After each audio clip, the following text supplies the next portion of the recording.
देश के प्रधानमंत्री नरेंद्र मोदी जल्द ही अमेरिकी दौरे पर जाने वाले हैं और सिर्फ हिंदुस्तान ही नहीं बल्कि अमेरिका भी पीएम मोदी की आवभगत करने के लिए बेताब नजर आ रहा है।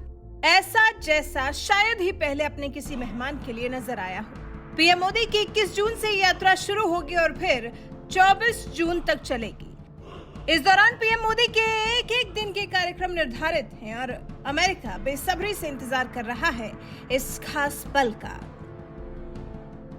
लेकिन अचंभे की बात यह है कि अमेरिका ने आमंत्रित किया है और पीएम मोदी इस अमेरिकी दौरे पर जा रहे हैं। बात जब इन दोनों देशों की है तो फिर पड़ोसी देश पाकिस्तान पीएम मोदी के इस दौरे का अपडेट क्यों ले रहा है?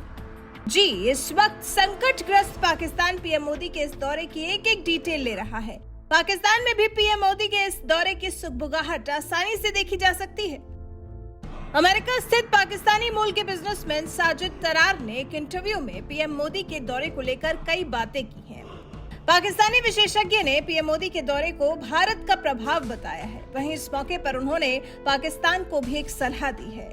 इंटरव्यू के दौरान पाकिस्तानी बिजनेसमैन साजिद तरार ने कहा, पीएम मोदी के अमेरिका जाने से पहले वहां के रक्षा मंत्री लॉयड ऑस्टिन भारत आए। उनके राष्ट्रीय सुरक्षा सलाहकार ने अजीत डोभाल से मुलाकात की।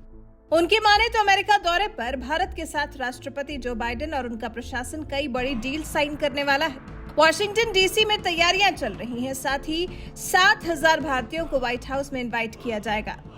साजिद तरार के मुताबिक ये पीएम मोदी का लैंडमार्क दौरा है। ये इतिहास बनेगा। इससे पहले ना तो किसी का इस तरह से स्वागत हुआ और ना ही किसी नेता को इतना सम्मान मिला।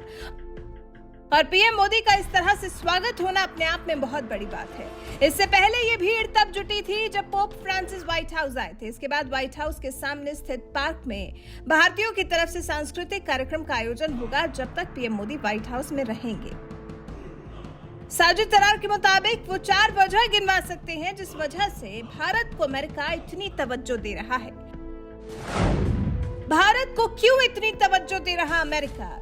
साजिद ने बताया कि आखिर क्यों अमेरिका ने पहले कभी किसी और देश के राष्ट्राध्यक्ष को इतना सम्मान तो नहीं दिया जितना वो भारत के प्रधानमंत्री को दे रहे हैं। पाकिस्तानी विशेषज्ञ साजिद ने इसके 4 कारण गिनवाए हैं। पाकिस्तानी विशेषज्ञ के अमेरिका के भारत पर डोरे डालने के 4 कारण। पहला, भारत ने अमेरिका को ये एहसास करा दिया है कि अगर उसे चीन से लोहा लेना है तो फिर बिना उसके कुछ काम नहीं बन सकता। दूसरा, भारतीय समुदाय अमेरिका में काफी मजबूत है और व्हाइट हाउस में करीब 300 नियुक्तियां भारतीय अमेरिकियों की हैं। उपराष्ट्रपति कमला हैरिस भी तो भारतीय मूल से हैं। रिपब्लिकन पार्टी के 2 उम्मीदवार जो राष्ट्रपति की उम्मीदवारी में हाथ आजमा रहे हैं वो भी भारतीय ही हैं, निक्की हेली और विवेक रामास्वामी। तीसरा, भारत की तरक्की राष्ट्रवाद की वजह से हो रही है। वहां से पढ़े लिखे लोग आज इसी सोच के साथ आगे बढ़ रहे हैं और अपने देश को मजबूत कर रहे हैं।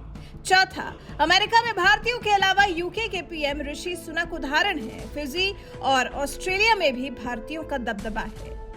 वहीं ये 4 वजह गिनवाने के बाद पाकिस्तानी विशेषज्ञ ने पाकिस्तान की भी बात की। उन्होंने कहा, भारत की तरक्की राष्ट्रवाद की वजह से हो रही है। वहां से पढ़े लिखे लोग आज इसी सोच की वजह से आगे बढ़ रहे हैं और अपने देश को मजबूत कर रहे हैं। भारत के लोग जितने राष्ट्रवादी हैं, पाकिस्तान कभी उनका मुकाबला नहीं कर सकता। फिर साजिद तरार ने अपने देश के नेताओं को लुटेरा भी करार दिया। भारत से तुलना करते हुए बोले, भारत के कितने पीएम हैं जो लंदन में रहते हैं, तो पाकिस्तान का कोई नेता ऐसा नहीं है जो लंदन में ना रहता हो। पाकिस्तानी विशेषज्ञ ने फिर यह भी कहा कि पाकिस्तान को भारत से नफरत है, लेकिन पाकिस्तान को भारत से अच्छी चीजें भी सीखने की जरूरत है। हाँ, पाकिस्तान सीख तो रहा है। पीएम मोदी के एक एक एक्शन पर नजर रख रहा है। पीएम मोदी कब क्या करते हैं, कैसे करते हैं, वो सब पाकिस्तान देखता है। लेकिन इसलिए नहीं कि वो उनसे कुछ सीख सके, बल्कि इसलिए कि पीएम मोदी की जरा सी नजर चूकने पर वो भारत के खिलाफ अपने नए प्लान को अंजाम दे सके, भारत को परेशान कर सके। पाकिस्तान अगर अपने देश में चल रहे संकट से मुक्त होना चाहता है तो उसे सबसे पहले तो भारत से दुश्मनी भूलकर अपने देश पर ध्यान देना सीखना होगा, जो शायद पाकिस्तान कभी ना करे, क्योंकि मन तो पूरा भारत की गतिविधियों पर ही लगा हुआ है। वैसे जिस तरह से पाकिस्तानी विशेषज्ञ, पाकिस्तान के बिजनेसमैन ने भारत और पाकिस्तान की तुलना की है, जिस तरह से बताया है कि भारत क्यों आगे बढ़ रहा है और क्यों पाकिस्तान डिफॉल्टर होने के कगार पर खड़ा है, इस सब के बारे में आपका क्या ख्याल है? आप इस बारे में साजिद तरार की बातों से कितना इत्तेफाक रखते हैं? अपनी राय हमें कमेंट कर जरूर बताएं।